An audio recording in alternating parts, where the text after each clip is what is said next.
What is up, YouTube's Mountain Man Magic, and we're going to check out the spoilers for Guilds of Ravnica from Thursday, September 13th, and today, Friday, September 14th. So, let's get into it. Man, I love spoilers. I'm going to say it every time because I love spoilers. Oh, we got like some little faded action going on. Alright, what's going on with this first card? They're always red, aren't they? Book Devourer. For 5 in a red, we get a 4/5 with Trample. Whenever it deals combat damage to a player, you may discard all cards in your hand. If you do, draw that many cards. That's not too bad. I mean, 4/5 for 6 with Trample, but then refreshes your hand. But in Limited, how many cards are you really going to have in your hand by the time this comes out? And is 4 damage going to be that? Yeah. I mean, for an uncommon, what could really work well for this is Mentor. If you can just keep making it bigger for a few turns, that's no joke. Yeah, we'll see. I'm not completely sold on that card, but we'll see how it goes. Lotleth Giant. That's some sweet art. 6 and a black for a 6/5. Undergrowth. It enters the battlefield. It deals 1 damage to target opponent for each creature card in your graveyard. I like that a lot. 7 mana, but a 6/5. Sometimes you just want a big body in your deck. A big body that has an enter the battlefield trigger like this that could just win you the game outright if it's anywhere near close. This card I think is going to be... This card seems way better than Book Devourer to me right now, even though it's a mana higher. I like it. Loxodon Restorer. We got all these elephant creatures. Loxodon Linebreaker. Now we got the Restorer of the Lines, I'm assuming, that they've thus broken. For 4 and 2 white, you get a 3/4. For 6 mana, a 3/4. Alright, with Convoke. Not too shabby. When it enters the battlefield, you gain 4 life. Yeah, that's a common. Okay. I mean, it does something. You're not exactly ecstatic to play that, I don't think, unless you got some life gain trigger or synergies going on in your deck. Piston Fist Cyclops. That's an awesome name. For 1, and then either a blue or red, and another blue or red. The 4/3 Defender, as long as you've cast an instant or sorcery spell this turn, it can attack as though it didn't have Defender. Is that a reprint? Have we seen that before? That sounds really similar to another card I've seen, but either way, it's a great name. Phenomenal name for a card. Parhelion or Parhelion Patrol. 3 and a white for a 2/3 flying vigilant creature with Mentor. You're not going to be mentoring much as a 2/3, but what I could be seeing is you got like the Mentor creature. You got the 1/1, and then you got the 2/2 or the 2/3, and then you got the 3 and the 4, so you can layer your Mentor triggers to keep making stuff bigger. Maybe that's not too shabby. The issue I'm seeing, though, is the 4 mana, so it's not attacking till, give or take, turn 5. Flying Vigilant are usually pretty helpful in Limited. So this card I have, like, pretty average, but it could overperform. Could be better than I'm expecting. Moving on to Ledev Guardian. 3/4. It's got a... Is this Snow from Game of Thrones? 3 and a white for 2/4 with Convoke. Thumbs up.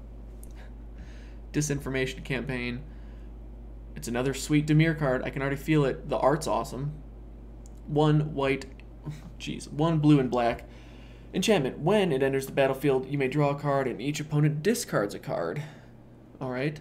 Whenever you surveil, return it to its owner's hand.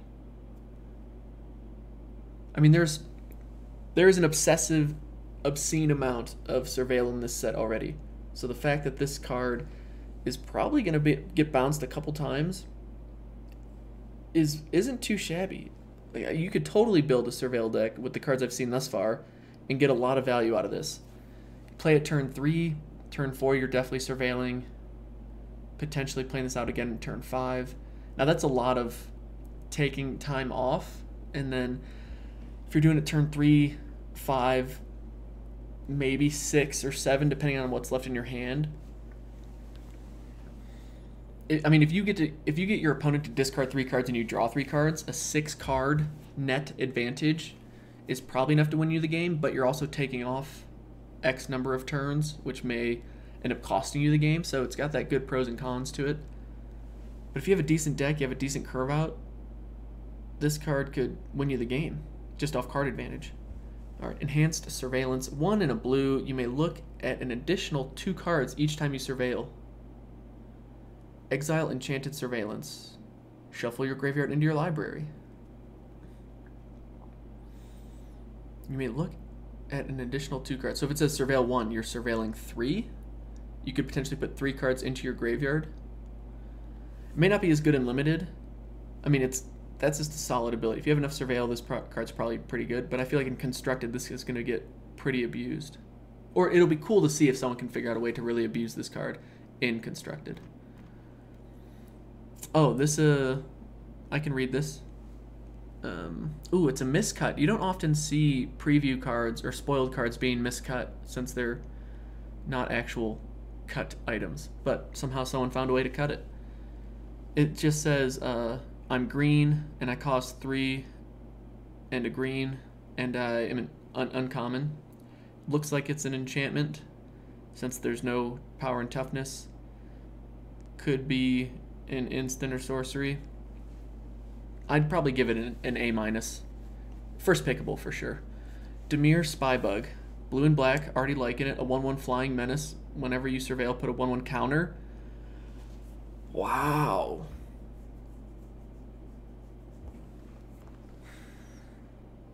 Because there's so much surveil. If they don't kill this thing right away, it could legitimately just run away with the game in 3-4 turns. We haven't really seen a whole bunch of removal yet, have we? Am I just spacing on that? But this isn't something you're going to maybe trigger 1 or 2 times a game. If you're playing a Dimir deck, it's going to be hard for you to not have a lot of surveil in that deck. And if you get this thing out early, your opponent 100% has to get rid of it by, say, like 2 or 3 turns after you've played it, or it's going to be monstrously large. Ooh, man. Man, oh man. Maximizar a Velocidade. Yep.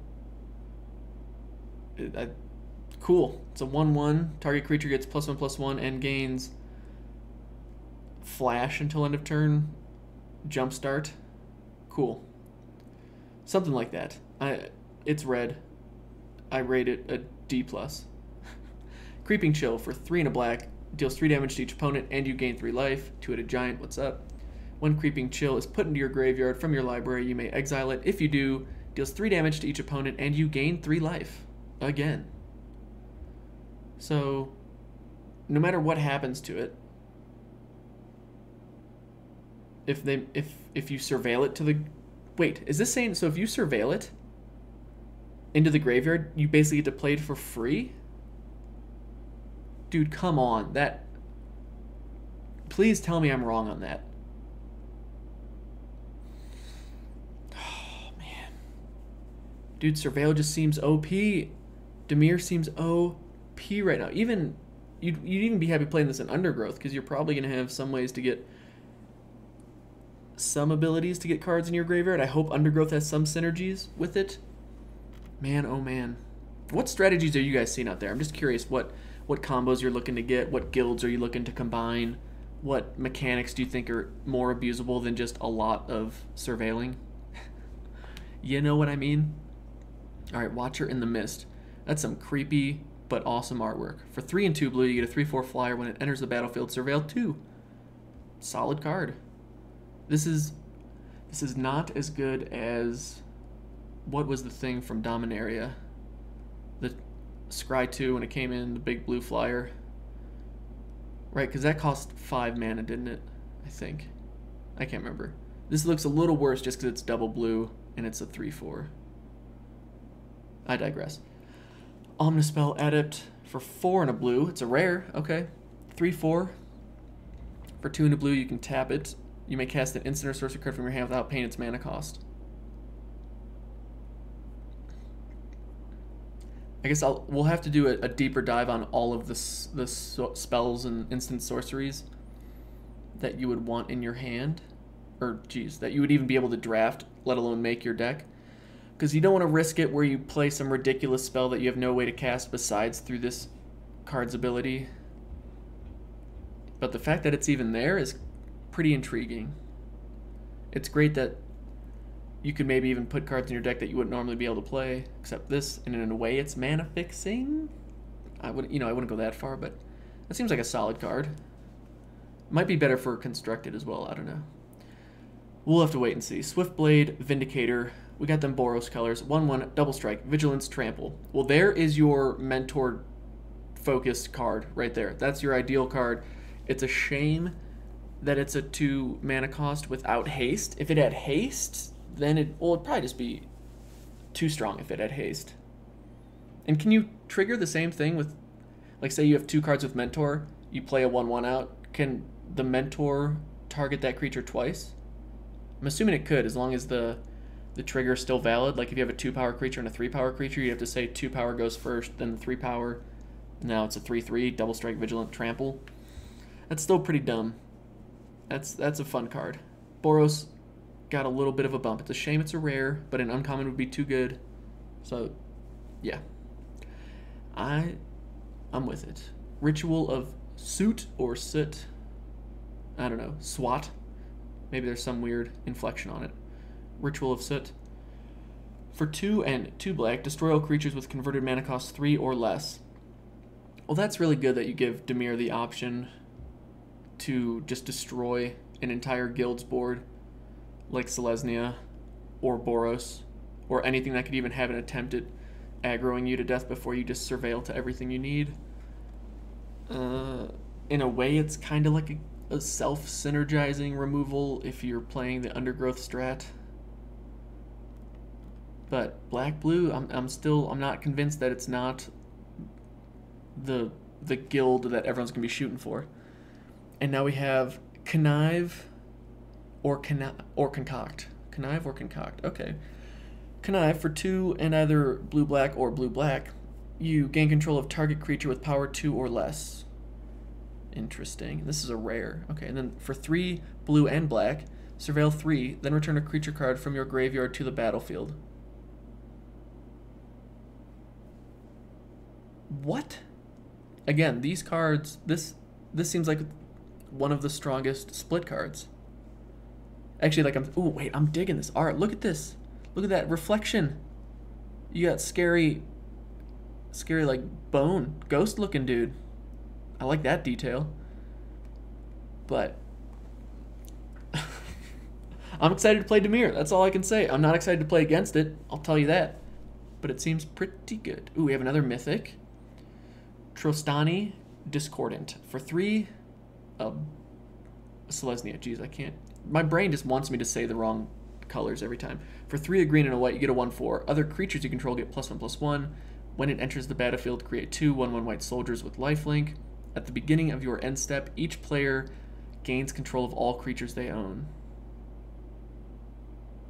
At the beginning of your end step, each player gains control of all creatures they own. So your opponent, if they come over here and they're trying to say, where was that card that just said this? Gain control of target creature with power 2 or less. You try to connive on me or something. She's like, no. That's not how this works. Look at me. I grow out of the ground. You can't tell me what to do. Hunted Witness. For 1 white, you get a 1/1. That when it dies, it creates a 1/1 white soldier creature token with lifelink. Okie dokie. Glaive of the Guild Pact. For 2, you get an artifact and equipment. Equipped creature gets +1/+0 for each gate you control and has vigilance and menace. And it costs 3 to equip. Yeah, having a lot of gates in your deck. I'm not seeing this card make many decks.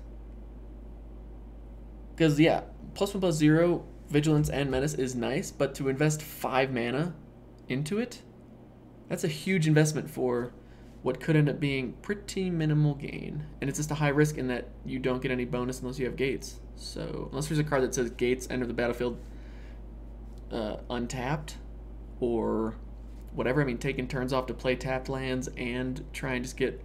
Yeah, not a fan of that card. Alright, Crackling Drake. Nice little is-it-looking card. For 2 blue and 2 red, you get a blank 4, or a star 4. It's a flyer, obviously. Its power is equal to the total number of instant and sorcery cards you own in exile and in your graveyard. And when it enters the battlefield, draw a card. Hey, the cards that replace themselves, Sky Scanner was a great card, although it's also colorless, so it went in just about every deck. It's going to be pretty happy to pick these up pretty early, I would imagine. Yeah, I just like cards that replace themselves. And then we have another foreign card. It's for a red and a white for a 5/5 big creature. It has maybe Mentor. It has a monstrously large shield, and it's got this sweet looking sword spear thing that says, if your opponent blocks this creature, too bad they lose. So it's it's balanced for an uncommon, but overall D minus. 2 green and 2 white, you get a 4/4. The problem is when you play this card, it instantly becomes nighttime and everything just gets shaded and you can't read it. But this also says whenever you attack, draw 6 cards and your opponent loses the game. So I don't know why you have to bother drawing the 6 if you're just going to lose, but it's not too bad. Alright, we got a 2/2 for 1, a green and a white. You can pay 3 a green and a white to win the game. Not bad. Or you could even lose the game. It says, be a nice person, create a 1/1 token, lose the game. I'm guessing maybe this is Convoke. Could this be Convoke? Nope, it's got something about +1/+1. Maybe it's like a trigger or a combo with Convoking. That'd be cool. Either way, I don't know. Blood Operative. For 1 and 2 black, you get a 3/1 lifelinker. When it enters the battlefield, you may exile target creature card from a graveyard. That's not too shabby. Whenever you surveil, if this is in your graveyard, you may pay 3 life. If you do, return it to your hand. Okay, well, at least it's not to the battlefield, because that would be stupid. But that's pretty annoying. It's going to be annoying because surveilling is going to be pretty common. 3/1 lifelink is no joke in limited. Lifelink is definitely a great mechanic to have on your cards, and to have one that 1 keeps coming back, 2 plays really well against undergrowth strats and or any type of graveyard recursion your opponent might be hoping for. That's a pretty solid card. The 2 black might be a little annoying, but we'll wait and see what kind of mana fixing / consistency options are out there. So far that seems like a really solid card. Now we have Venerated Loxodon, another elephant cleric type. For 4 and a white, you get a 4/4 that has Convoke, and when it enters the battlefield, put a 1/1 counter on it for each creature that convoked it. That's the kind of stuff I like. Getting that bonus value from convoking stuff. Hey, just so you know, I'm going to play this 4/4 that becomes a 6/6 or an 8/8 because I just so happen to convoke it out with other creatures. Hope you don't mind. 5 and a green for a 4/4. Enters the battlefield. You may have it fight target creature you don't control. But it looks so like nice and cute and cuddly. Look, it's got a little kitty cat friend, 2 kitty cat friends. This dude's about to get knocked off. Maybe it's fighting something because it's just clumsy. Like you summon it to the battlefield and it just kind of waddles up. It's like, where do you want me, boss? Over there. And as it turns around to see, like, what did you say? It just kills something. That's not too bad. Night of Autumn. Dude, the Selesnya art, in a way, has a lot of the Lord of the Rings vibe to it. This has that Gandalf diving in at Helm's Deep. I like it. For 1, a green and a white, you get a 2/1. When it enters the battlefield, choose 1. Put 2 1/1 counters on it. Destroy target artifact or enchantment. You gain 4 life. So the 2/1 for 3, not ideal, but it also could be a 4/3 for 3, which is nice. It could be removal for you, which is always good. Or it could just gain you 4 life in case you need another turn or something else is going on. That's a really, really solid limited card.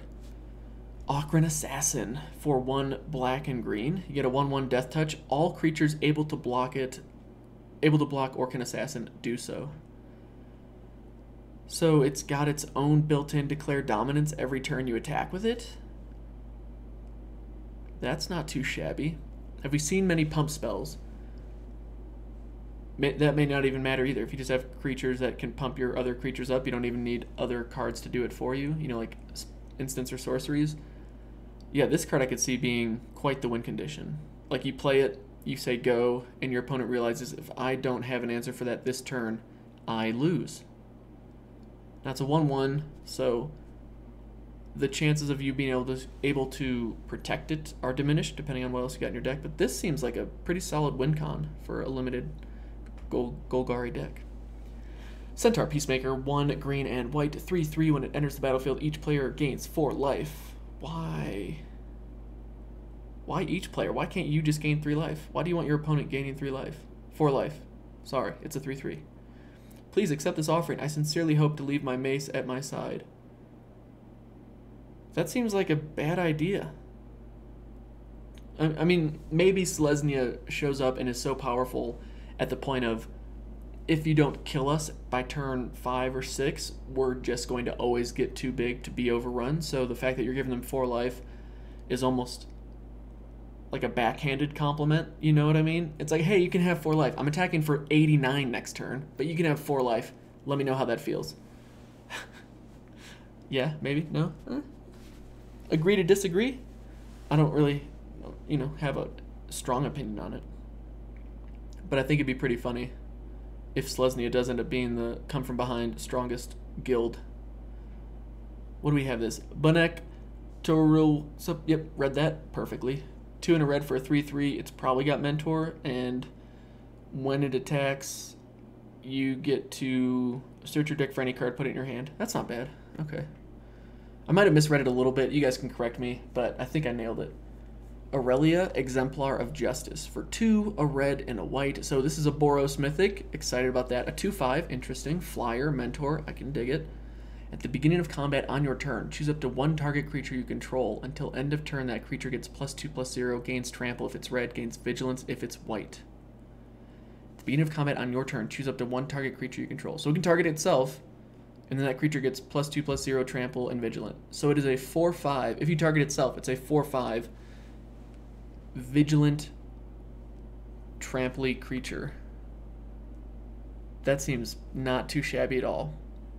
Plus, if you target itself, then you're mentoring. Right? Does that go on? Can you get that on the stack and then do the mentor? Yeah, this is the beginning of combat before you even declare attackers. So that's a great mythic. I'm grabbing this thing ASAP. Excited to overrun my opponent with it type of card. Glowspore Shaman. That's sweet looking art. It's got a little bit of that Skyrim vibe to it. Yeah. For 1 black and 1 green, you get a 3/1. When it enters the battlefield, put the top 3 cards of your library into your graveyard. You may put a land card from your graveyard on top of your library. Okay. How do I feel about just putting 3 cards in your graveyard? Sure. And the fact that you're like, ooh, I really need a land next turn, this can make sure you hit that, because it is a 2-drop for a 3/1. That's not too shabby. Yeah, I think I'm okay with it. I think it's a solid card.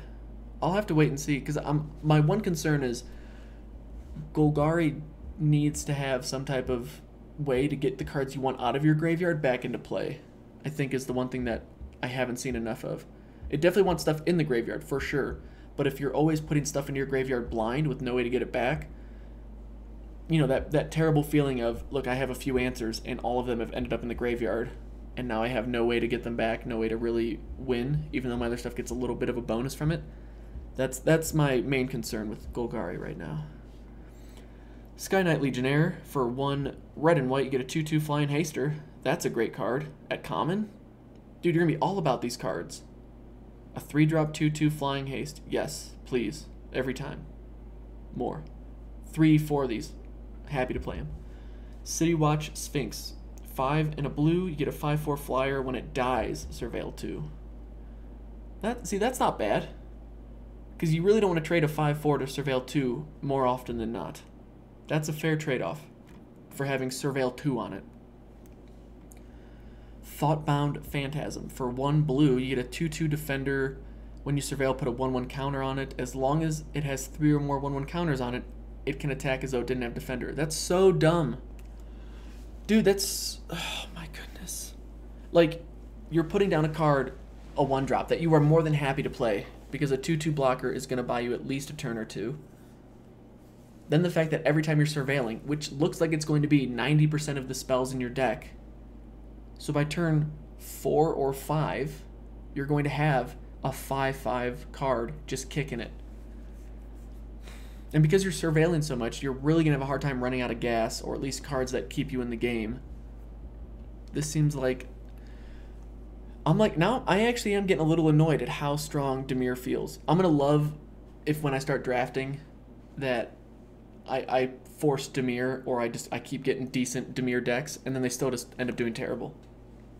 I hope that's not the case, because M19's just been brutal to us, but Dimir's feeling like it's at the top of the hill, and everyone's got quite the climb to get up to it. Especially when we look over at this mythic rare for it, Doom Whisperer, 3 and 2 black for a measly 6/6 flying trample card. You can pay 2 life to surveil 2. What? Oh my gosh, dude. We're seeing surveil triggers. You put this thing down and it has anything to do with wanting you to surveil more, yeah, I'll pay 6 life, surveil 6 cards. I'll manage that. You know, somehow I will overcome having to play all of my best cards in my deck while I throw away a negligible amount of life because the board's so huge. I'm going to counter whatever you try and do. Man, oh man. Garrison Sergeant. Never mind, we got a Lizard. We're back. Viashino, Soldier. Boros is the best. For 3, a red and a white, you get a 3/3. Has double strike as long as you control a gate. I'd be happy about that. There's definitely a reason to play a gate in Boros now. Double strike? Yeah, that's how you get crazy damage out of nowhere. Legion Guildmage. For red and white, Boros, you get a 2/2. You can pay 5 and a red to tap it, deal 3 damage to each opponent. Ooh, that's some fun 2-headed giant stuff. And then 2 and a white, you can tap it to tap another target creature. That's just a solid card. 2/2 for 2 is not too shabby. That then scales into the mid to late game. Yeah, I'll take that. Ooh, another Dimir Mythic. Okay. Blue and black, you get a 1/3. When it enters the battlefield, surveil 1. And then you can pay X, and it becomes a copy of target creature card in your graveyard with converted mana cost X, except its name is Laziv the Multifarious. It's legendary in addition to its other types, and it has this ability. Yeah, that seems really stupid good. I'm going to surveil. I'm going to put this exorbitantly costed card in the graveyard, or this nice card in the graveyard that I can... Now, correct me if I'm wrong here, but if I pay whatever and it becomes a copy, does it activate triggered abilities, like when this enters the battlefield? I would say no, right? I don't know why this is a question. But no, because it's already on the battlefield. It just becomes a copy of it. Right, so it's not like you can just keep bouncing some crazy into the battlefield triggers around. But you can do it at instant speed. So that's kind of annoying to deal with. Yeah, this card's good. Maybe it's not game-breaking good. We'll have to wait and see. We'll see what the dealio is with some of these other cards. The fact is, too, that you're happy to draw this any point in the game, which that always adds a lot of value to cards for me. Because if you're happy to draw this mid-game, late-game, whatever, it doesn't matter. If it's got Summoning Sickness, you can still activate its ability. So if you're like, hey, I need another flyer, guess what? You just became a big old flying card. Yeah, not too shabby. Darkblade Agent. For 1, a blue and a black, you get a 2/3. As long as you've surveilled this turn, it has Death Touch, and whenever this creature deals combat damage to a player, you draw a card. Yep, that's a terrible common. Not. Mission Briefing. For 2 blue, surveil 2, then choose an instant or sorcery card in your graveyard. You may cast that card this turn. If that card would be put in your graveyard this turn, exile it instead. So what, this is a 2 blue Snapcaster Mage effect, just without the creature. Their surveilling 2 is not too shabby either. It's instant speed. That seems pretty decent. Probably a card that Constructed's really going to like versus Limited, but Limited will probably still be happy with it. I mean, if you forced me to play it, I'd probably play it. Moving on to League Guildmage. For a blue and a red, you get a 2/2. Tap 3 and a blue, tap it, draw a card. Pay X and red, tap it. Copy target instant or sorcery spell you control with converted mana cost X. You may choose new targets for the copy. So if you're mid to late game and you have anywhere near an excess of mana, every spell in your hand has now become, or now has the potential to be doubled. Removal spells all get better. All your spells get better. What am I talking about? I mean, that's a really solid card. And the fact that it can draw you a card for 4 mana while being a creature that's on the board and is it's making its case. I respect that. Let's get some competition going for Dimir. All right, True Fire Captain. She's here to mess some stuff up. For 2 red and 2 white, you get a 4/3 that has Mentor. Whenever it is dealt damage, it deals that much damage to target player. Wow, that's a cool card. So if there's removal that says, destroy target creature, you just destroy your opponent. That's how it works. You win. Easy. But if they want to take the harder route and ping it or whatever to death, that's kind of cool that it goes down swinging. I like that a lot. That seems like a fun card to play. Price of Fame, 3 and a black. This spell costs 2 less to cast. If it targets a legendary creature, destroy target creature, surveil 2. That's kind of cool, because we had cast down that couldn't target legendary stuff. This is saying, no, I enjoy going after the big fish. You know what I mean? And it's a shame that it's in Dimir, that Dimir's getting good removal, because it's looking so weak right now that they needed this card to really step up their presence in the battle for best guild. Then we got Conclave Guildmage for a green and a white. You got a 2/2. Creatures you control gain trample until end of turn. That's not too bad. And then for 5 and a white, create a 2/2 green and white elf knight creature token with vigilance. 6 mana to create a token? I guess it's not too bad.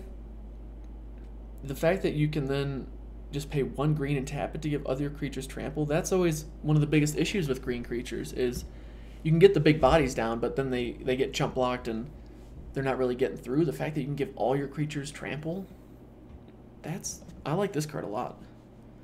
Now, if you just have a lot of tokens, sure, it may not be that big of a deal, but I like it. All right, is that it? Is that our spoilers? It is. Okay, so let's wrap it up. What kind of thoughts do we have on it thus far? Dimir just ticks up again for me. The Mythics look strong. It's got a nice removal option. Granted, it is uncommon, but it's got some decent common creatures as well. Boros actually got a few more cards, though, that I really liked seeing. None of the... would I still say Boros? Like, Golgari, that's probably looking like the weakest one right now. Except for this card. Akrin Assassin alone. But this card, I think if you're playing either of these colors, if that's the guild you're in, you might look to splash this card, because it's that strong with this whole, I'm getting a combat to swing with just about everything at your face. And then I get to take out your biggest creature that's untapped that has to block it. That's pretty sweet. Oh yeah, I forgot, like, all these foreign cards just win us the game, so that gives Selesnya and Boros another option. Glaive of the Guild Pack seems pretty bad. So yeah, I still have Dimir at the top. If anything, it hasn't lost its lead on everything. It may have gained on it. I think Boros has ticked up, though, and Boros and Selesnya are looking a little bit more competitive. I think Izzet is still near the second. But yeah, so right now I got Dimir with Surveilling. And then right in the middle, we have Izzet, Selesnya, Boros, and then I got Golgari pretty far down right now. I say that, though, but this Lothless Giant is pretty awesome. Ooh, I like that it's got the Golgari symbol, like, etched, scarred on its chest right there. Go away, text. Yeah, that's pretty sweet looking. Alright, so maybe there's not too much of a gap for Golgari. I think those 4 are all really close, and then we got our classic Dimir at the top. This, something to think about, though, is does this set look better than Dominaria?